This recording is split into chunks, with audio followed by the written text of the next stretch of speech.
series where we try to discuss about the various different projects that our specialist team has worked.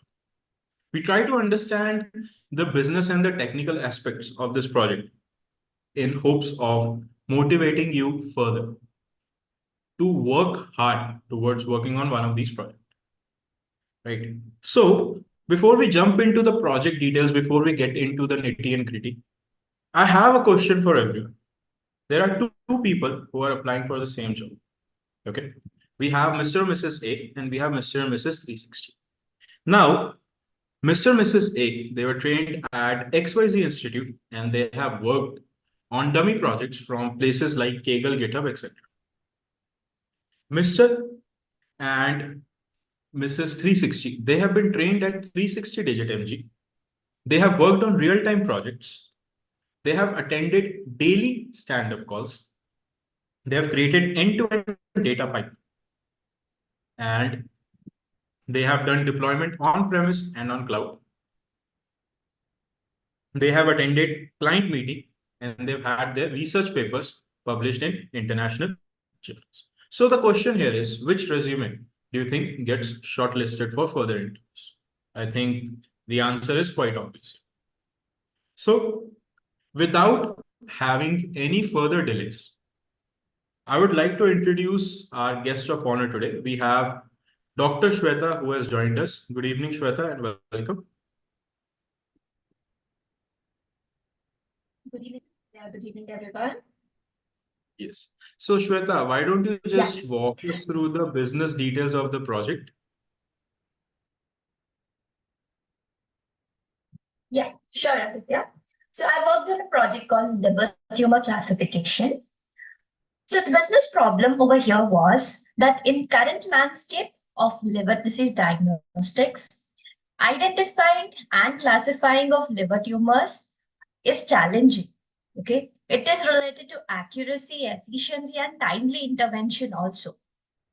Our traditional methods rely on manual interpretation of medical imaging data, which may lead to potential delays, or it is subjective. Like one pathologist may say it is a tumor, one may say it is not tumorous. So it is subjective. And there is varying levels of expertise across healthcare professionals. So this was the business problem. Our objective here was to maximize liver tumor detection accuracy and also to minimize doctor workload. The constraints were to minimize the treatment cost. Coming to the business success criteria, we wanted to achieve an overall increase in early stage tumor diagnosis by at least 10%. ML success criteria was to achieve a minimum accuracy of 90%, and economic success criteria was to achieve a cost saving by 10%. Okay. So, Shweta, let's digress a little bit here. So, as I understand, you have a doctorate in medicine. Is that correct? Yes, Aditya. So And I am a doctor of pharmacy graduate. okay.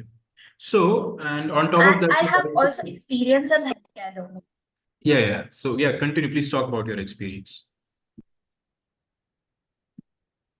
Yeah. So I also have experience in healthcare domain. So the question here, I think that is on my mind and might be on a lot of people's mind is, how do you think having the educational as well as the professional background in the same sector as your project, how does it help you? So because I have experience in healthcare domain, it helped me in the context of what we were doing. Okay, it helped me interpret the medical data. And also it was easier to collaborate with healthcare professionals, have meetings with them, take the data, understand it. And also I could uphold all the ethical standards which is required when we are dealing with healthcare data. So by integrating domain knowledge with the technical skills and deep learning, I could contribute effectively to this project, which we aimed at improving the diagnostic accuracy and also the patient outcome.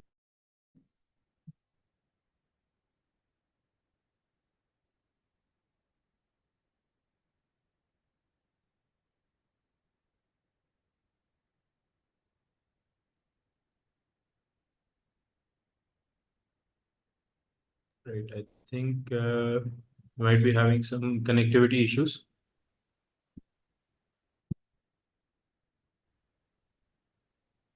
Okay. So, Shweta, can you hear me? Are you able to? Yeah, yeah. Now, okay. Yes. Yeah. So, Shweta, here, again, as it's a bit of a different question than what we are doing. Okay. Like, how did you ever imagine that you having a doctorate in pharmacy and one day you'll not just be leveraging your pharmacy doctorate into something related to medicine, but in this way, like in utilizing machine learning and deep learning for this? Yeah. So at first, I never imagined I would, deviate from my original stream.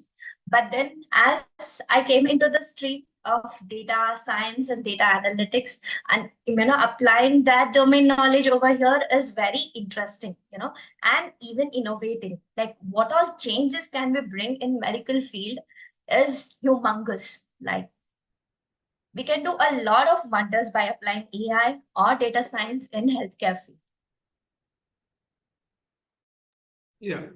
So I think we have diverted enough. So let's get back to the topic at hand. This is your project architecture. Do you mind just walking us through what we see in the architecture?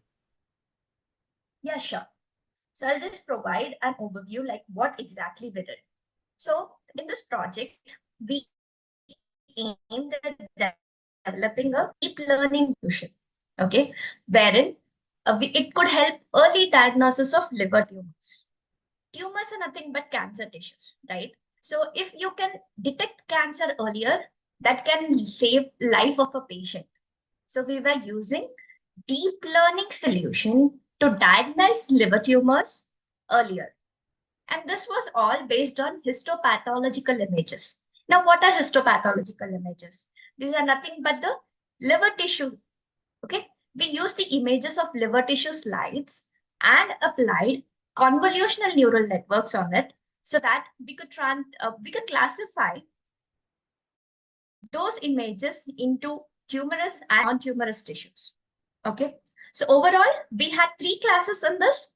One is the normal liver tissue, one was hepatocellular carcinoma, and the other was cholangiocarcinoma. So it was a multi-class classification model. Coming to the first step, we worked on data collection. So we began by acquiring whole slide images of histopathology, mainly of the liver tissues. Then we labeled these images with the help of the pathologist. We labeled these images into normal liver tissue, hepatocellular carcinoma, and cholangiocarcinoma, and stored them. Once that was done, we pre-processed the images. Okay, pre-processing was done according to the models we were applying, mainly the pre-trained models. So resizing, normalizing, all those were done in pre-processing. Right. Once the pre-processing was done, we moved on to data augmentation. Now, why is data augmentation required? As we all know, neural networks are data hungry models, right? So we need a lot of data for this, and collecting so many samples from humans is very difficult. Okay, collecting lakhs of images. So one way to increase the accuracy of neural networks would be to augment or increase the size of the data. So we applied different data augmentation techniques. So we could artificially increase the size of the data set. We applied techniques like rotation, flipping, scaling, etc. After applying the data augmentation, we tried to split the data set into training and testing subsets, right? The training set was used to train the model, whereas the testing was used to evaluate the model performance. Coming to the model selection and training, we took some of the pre-trained CNN models and fine-tuned these models. We used RESTnet, BGGNet, YOLO models to train and fine-tune the models, right? And we assessed the performance of these models. The model was evaluated based on the metrics like accuracy, precision, and recall. Now, though all these metrics are important, okay, accuracy, precision, and recall all are important. But when it comes to medical data, recall becomes even more important. Why is recall important? Recall tells us the sensitivity, okay? Even if a positive case is missing, or if you detect one patient who was having cancer as false negative or as not having cancer, that would affect his life, okay? So recall plays a very important role, and we evaluate medical data mainly on recall also. So our special focus was all on these three metrics. Based on this, we selected our final model and then we deployed this model. Model deployment was done using Streamlit,